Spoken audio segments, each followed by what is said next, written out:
Number 1 तरावी का हुक्म। तरावी की नमाज मर्द और औरत दोनों के लिए सुन्नत मुअक्कदा है।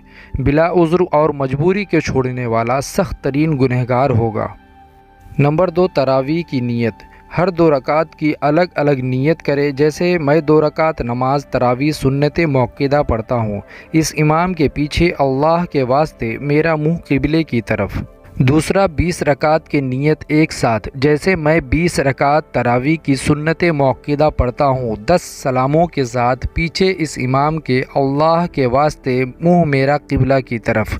नंबर 3 इशा पढ़े बगैर तरावी। जिसकी इशा की नमाज छूट गई हो और तरावी शुरू हो जाए तो वो तरावी में शरीक न हो, पहले इशा पढ़े। अगर इशा की नमाज पढ़े बगैर तरावी पढ़ेगा तो तरावी की नमाज सही नहीं होगी। तरावी का वक्त इशा के बाद है, वो इशा के ताबे है।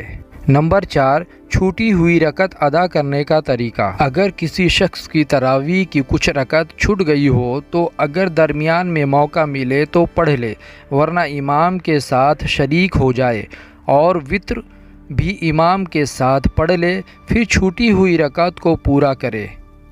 और इस्लामी मालूमात के लिए हमारे चैनल को लाइक और सब्सक्राइब करना न भूलें, क्योंकि हम आपके लिए दीनी और इस्लामी मालूमात पर नई नई वीडियो बनाते रहते हैं। और आखिर में घंटी का बटन जरूर दबा दें ताकि आप तक हमारी तमाम वीडियोस पहुंच जाए।